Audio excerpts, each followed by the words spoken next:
An entitled Karen demands that her internet gets fixed right away, and despite there being a dangerous hurricane currently going on, this entitled Karen won't take no for an answer. Here's what happened. So first, let me give you some background. I work for one of the big internet service providers here in the United States, and I take incoming calls from people having issues with their internet as well as their phone. Throughout my time with this company, we'll call it ISP for short, I have unsurprisingly encountered many entitled people over the phone. However, some truly do tend to rise above the others. To get you a setting for this one, this occurred a few years ago during Hurricane Florence that swept through South Carolina. Now, I may have been naive at the time, but I figured that during the storm, we wouldn't get many calls from people who were actually in path of the storm. Rather, I was expecting more calls from people who were on the outskirts, who might experience some issues. However, much to my surprise, the vast majority of people who would call in were those in the storm as it was landing. This story details one of those calls when I dealt with one of the most entitled Karens I've ever had to deal with. So I answer the call just like normal, and I say, "Thank you for calling ISP. How can I assist you today?" The entitled Karen says, "Yes, I am calling because all my services are out. What kind of business is ISP running?" I respond back and say, "I'm terribly sorry to hear that. We definitely want to get this resolved for you as soon as possible. What's your address so I can look up your account?" This entitled Karen gives me her address, and I instantly know it's due to the storm that is literally just landing on the coast. I look up the account just to confirm, and indeed they are in an outage. I try to explain by saying, "Well, ma'am, it seems to be you are in an outage due to the hurricane that's going on." "I don't care about your excuses. I just want my stuff fixed right now. My babies need something to do to keep their minds off of what's going on outside." At this point, I was dumbfounded by what she was saying. I said, "Ma'am, there's a hurricane going through your area as we speak, and with the damages it is causing, we do expect loss of service. I am so sorry that this is happening, but there's nothing we can do right now." Despite the fact that this Karen was in the middle of a hurricane, she simply would not accept the truth. "This is absolute garbage. You need to send someone out here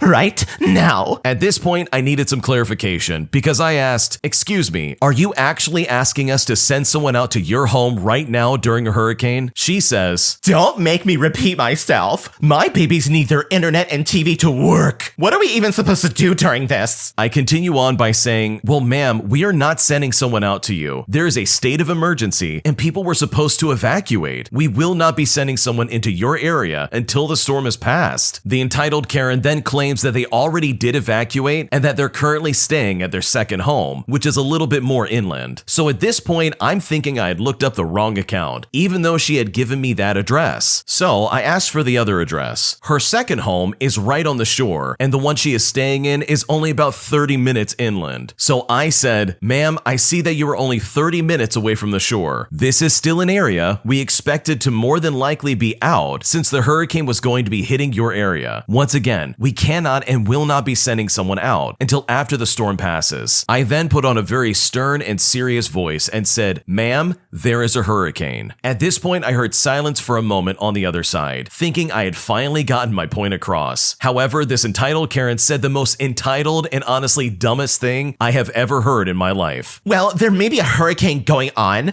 but that is not my problem. That is ISP's problem, and you need to send someone out here right now. If you don't send someone out right now, I will just have to talk to your supervisor." At this point, I had had enough, plus she said the magic words. I gladly tell her I will get someone on the line so they can talk further. I get the call to someone in my leadership team, and lo and behold, we didn't send out some poor guy just to try and fix her services in the middle of a hurricane. This original poster had a lot more patience than I would have had. This entitled Karen was actually demanding that someone would drive out in the middle of a hurricane just to fix her internet, as if she's some super VIP person. How out of touch with reality do you have to be to allow that to be your reaction when you don't get your way? I mean, that's unbelievable. Really crazy stuff, and good for this original poster for laying down the law. I am stuck choosing between my girlfriend and my dream career, and I simply don't know what to do. So my girlfriend is 21 years old, and I'm 22, and we've been together for almost 2 years. Through the relationship, she has made it very apparent that she wants to move from North America to Europe. She even had had ideas on where to live and what career she could pursue when she gets there. And personally, I love that idea. I've always wanted to move to Europe and live there. So as I figured out my life goals and what career I wanted to go into, I knew it would need to be one that had options available in Europe. So I decided on a career that I'm very passionate about and have started my schooling. But this is the part where things get thrown into a loop. My girlfriend decided she wants to move 3 hours away from where we are now and buy a house and start her own business in a small town. I am all for her starting a business and following her dreams, but this is a very sharp turn from what she previously wanted. The area she's moving to has nowhere that I can use my degree or even find a job in the field I'm currently studying. She suggested that I just move up there with her anyways and work for her business. And I honestly don't know what to do now. I love her and I really did see a future with her, but now she's asking me to basically give up on my career and schooling just so I can work for her. This is the first time in my life I have found a career that I'm excited for. This field is something I really want to pursue, but it feels like I can either have my career or be with her. She is set on the area for where she is moving and starting the business, so there is no compromising on the location. She isn't making the move for another year or two while she gets the money together, so it's not an immediate thing. But if I don't make a decision, I could just make things harder, and for lack of a better term, waste both of our time. So I guess what I'm asking here is, what should I say to her? Do I give up on my career and be with her, or follow my dreams and end the relationship? This is really bothering me and I feel like I'm at a complete loss. I don't want her to give up on her dreams, but I also don't want to give up on mine. What should I do? This is a really tough one because obviously it sounds like you really love your girlfriend. And yeah, you want to be with her and spend some time with her. You even catered your career options to something that you could pursue while you're in Europe. That's a big deal. And you thought until very recently that that was going to be your plans, that you're going to go through school and together you're going to move to Europe. But now she took a right turn and said, nah, let's move to a small town and start a business. That is definitely very jarring. And the fact that you would be moving to a place that has no career options for you, especially in your field of study, is definitely hurtful. It seems like she did not put you in mind when it comes to the equation of moving to a small town and starting a business. She put herself first and decided, hey, this is what I want to do. And in a lot of ways, that's a little unfair for you because now you got to make this really weird decision. And so I totally get where you're coming from and I can see where the apprehension is coming in. I think if I was in your shoes, I would talk to my girlfriend. I would say, hey, this is really not a good option for me. I would explain that I have career aspirations and goals myself, and I don't want to just give those up out of nowhere. Maybe there's some kind of middle ground that you could both work towards. I think whatever you choose to do and whatever compromise would work between the two of you, I think there's really going to need to be some kind of conversation about this because you can't expect to just give up on your dreams all because your girlfriend suddenly says, hey, I'm moving to a small town and I'm starting a business, when your entire trajectory has been something different up until then. Because honestly, if I was in your shoes, looking back on my life, I'd be pretty upset if I gave up on my dreams just so I could pursue some girl I happen to be dating in my early 20s. I neglected the fact that my girlfriend needed some emotional support, all because I was distracted with gaming, and now I'm not sure what to do. Last night, I was playing a decently fast-paced game with a group of friends when my girlfriend, who I'm in a long-distance relationship with, messaged me about being stressed due to an assignment she was given by a company she is hoping will hire her. I messaged her back for a while trying to make her feel better, but at one point I was about to reply to one of her messages and I got interrupted by the game and forgot to reply afterwards. After the game, I had to pick up a family member from a concert, and after which I was so tired I pretty much fell asleep right afterwards and just went to bed. This morning, she messaged me asking why I left her on red, saying how I made her realize that I'm not the person she wants to share intimate details with. I went to read the messages from last night and realized how much of an idiot I had been by not really focusing on the conversation. And now I'm at a complete loss. To try and rectify the situation and to make sure this doesn't happen again, I already uninstalled the game from my PC and told my best friend I won't be playing with him for now because it simply is taking too much of my time and focus away from more important things like my girlfriend. Is there some way I could make this up to my girlfriend? I tried asking her if there was something I could do, but she understandably hasn't been reading my messages. To be clear, she needing my support isn't something that has happened super often, and usually it's been me who's needed emotional support, and she has always been there for me, which makes me feel even worse about what happened. What should I do? This is definitely a tough one, because I've been there myself where I should have been more attentive to my girlfriend's needs, but I completely missed the obvious hints, and I ended up making things worse for myself by not responding responding, or even being involved sooner. So I totally understand where this original poster is coming from. So I think taking a step to try and limit your gaming is probably for the best. The reason being is that the original poster actually goes on to say that gaming has become such a big problem in their life. They stated that it's distracting them from doing other things like going to school and getting work done, and that they feel it's really hard for them to moderate how many times they play and how often. So if this is something that they need to limit, then I absolutely think that's a good idea. But that also begs the question of how can you gain your girlfriend's trust back? Because I think truly the issue isn't totally like, hey, you're playing games too much, but more so that you maybe are not as present in your girlfriend's emotional life as you may realize. I think if anything, just let this be a really big growing experience and push to be more involved in your girlfriend's life. And I don't think that involves any major changes in your life either. I think since you're taking a break from gaming, maybe take that time to spend your time with your girlfriend. Even if it's a long distance relationship, there's still lots of ways you can think of between the two of you that could be rewarding and beneficial to the both of you. I know what you mean when she says that she doesn't feel like she can share these things with you anymore. And I think if anything, I would just take that as a learning lesson and to gain her trust back as best you can. My girlfriend is seriously convinced that I'm faking my feelings for her to the point where she's thinking of breaking up with me, and I honestly don't know what to do. I'm a 23-year-old male, and I met my 22-year-old girlfriend last September. We met online and immediately went on a date the next day, and honestly, we hit it right off the bat. The problem came a little while after we started dating. For some backstory, I had been an obese individual my entire life all the way up until 2020. I went through a drastic transformation in a year that brought me a lot of self-confidence, where I was able to look at myself worthy of dating someone for the first time in my entire life. Before this, I never looked at myself as a potential romantic interest to someone. Hence, I had almost no experience in flirting and a very minuscule level of confidence in myself. I was often the bro around girls. After my first date with my current girlfriend in September, we started texting and calling very frequently. We grew close to each other slowly. Sometimes she tried to flirt with me in a suggestive way, but I was unable to participate fully with her. I never knew the right things to say, and I was afraid I might say something awkward to ruin the experience and the conversation. Some months later, this went on and I got better with time, being able to flirt back as well as being a better boyfriend in general in our relationship. I told her that I liked her in November, which was 2 months after we met. We were both into it and we committed to being with each other in December. But the problem is, she often told me she felt she pushed me into being more flirty in the relationship, and eventually this led her to believe that she was pushing me into the relationship. I tried my best in every possible way to reassure her that I wasn't being pushed into the relationship by any means. That even though I may have taken more time than she had liked to get used to flirting and everything else, I was fully enjoying and wanted to be a part of it. I loved her so much. Fast forward to now, and for some time, I have been feeling that she's been very distant and wasn't very interested in any kind of activities or romantic gestures together. She didn't even want to hold my hand very often and didn't want to kiss in public. She finally was able to open up to me last week. She told me that she felt that all this was being manufactured and had significantly compounded to a point where she felt repulsed from my touch, as well as my affection. She said she could not fight the internal thoughts that I was just putting on an act. She has been going through a rough patch lately, feeling in general very depressed, and this relationship trouble is no help to her either. She told me she still feels that she loves me and wants to work on this, but she has been dealing with a lot of hard times recently. I've tried to help her as best as I could. I've been supportive of her and I constantly reassure her, but none of it has worked. So now I'm here on the internet posting about this, and I don't know what to do. I have tried everything. I cannot imagine losing the love of my life to something like this. I love her with all of my heart, and I'm willing to put in whatever effort it could possibly take to make sure I help her. What should I do? This is a really crazy situation because his girlfriend thinks that he's faking it. I mean, I can't imagine putting so much effort into a relationship as well as trying to show signs of affection just for them to claim that it's manufactured or fake. Like, that is so heartbreaking, so I really feel bad for this original poster. I think if anything, it sounds like your girlfriend could really benefit from some kind of therapist. Depression can really skew your view of the world, and it can literally make it seem like nobody loves you. But in reality, the boyfriend is there, and he makes it so clear that yes, I do love you and I want to be with you. So I think some professional help could really go a long way. Depression sucks and it really is not something fun to deal with, but you can deal with it. So hopefully your girlfriend can finally see that no, you do love her, and that you're not just faking it like she's assuming. My girlfriend slapped me while I was pretending to be asleep, and now I have no idea what to do. My girlfriend girlfriend and I have been together for quite a while, and she recently moved into my place. But things have not been going well. We got into a very nasty fight this morning, but we worked it out and decided to apologize to each other in the afternoon. So after apologizing to one another, I thought everything was taken care of. However, she was still feeling a bit salty for the entire evening. I went to bed early because I had to wake up early while she stayed up late to watch TV. At some point in the night, she came into the room to try and sleep in bed. I heard her walking in and woke up, but for whatever reason, I pretended to be asleep because I was just planning on going back to sleep. I didn't think much of her coming into the room. And that is when out of nowhere, the slap happened. Out of absolutely nowhere, I felt the nastiest slap I've ever felt on my face. It came out of left field and I couldn't even process what happened. My reaction was pretty stupid. I woke up and said, "What is going on, babe? Was there a bug on me or something?" Yes, I know it sounds pretty stupid, but I just responded to this slap on pure instinct. She said to me,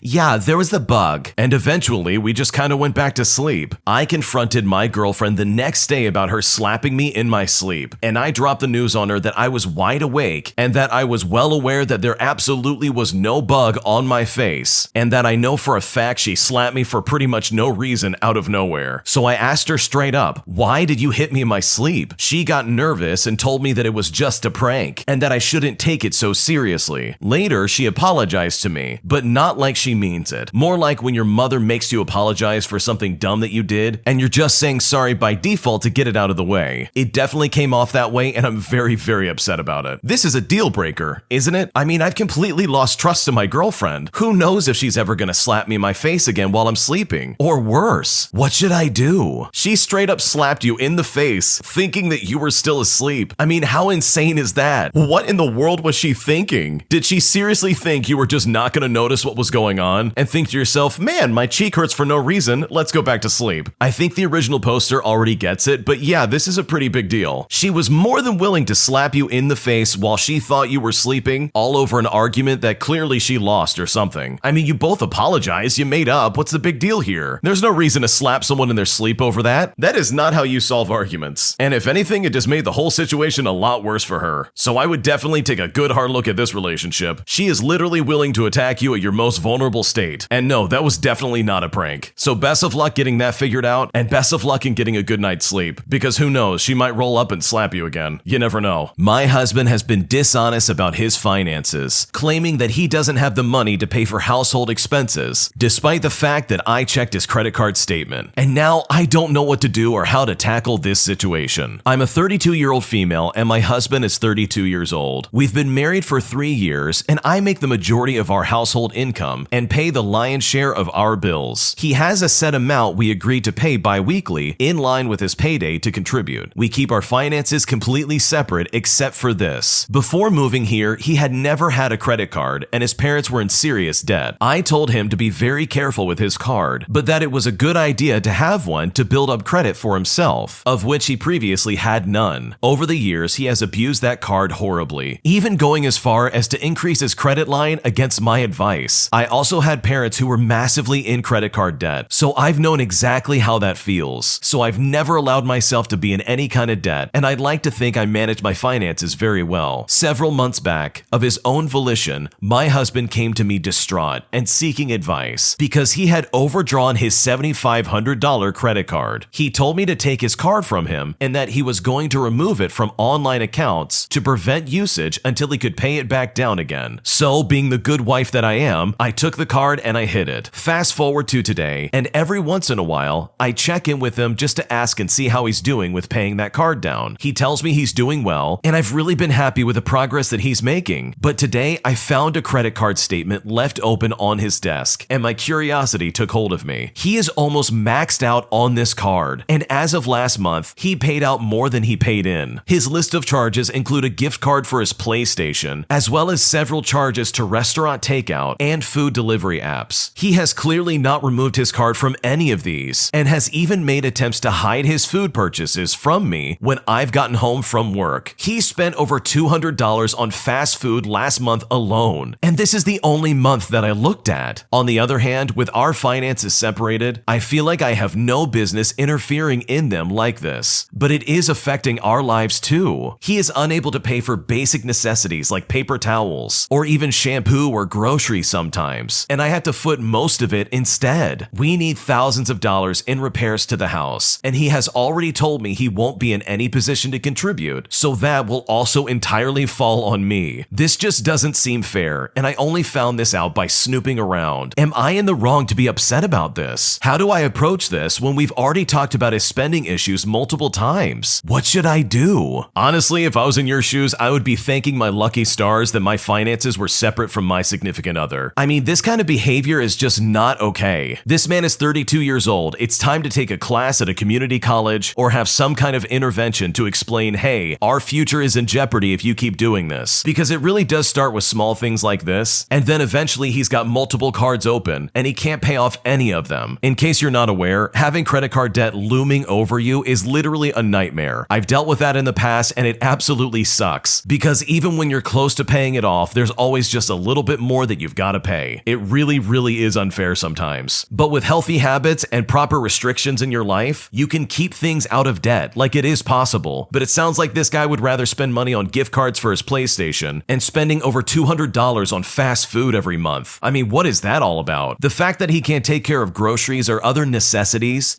things that you actually need in your daily life, is a big red flag and something that definitely needs to be discussed. I think if anything, he needs to be much more transparent about what he's spending his money on. A possible solution is looking at the statements every month with him and detailing what we should have bought and what we should not have bought. Maybe that will help him understand, hey, these small purchases really do add up. And if we eliminate these things, we might be able to save up for, retirement. Because these habits definitely need to be broken. And he clearly needs to have some kind of restrictions on his cards. Otherwise, the debt is only going to go up and things are only going to get worse. Thanks for watching. When you subscribe, make sure to hit the bell to turn on notifications. To finish listening to all the stories, use the playlist at the top of the description. And the next time you live stream, use the Cream of the Crop music. Search Cream of the Stream on Spotify or whatever platform you use for copyright-free music to use for your next stream.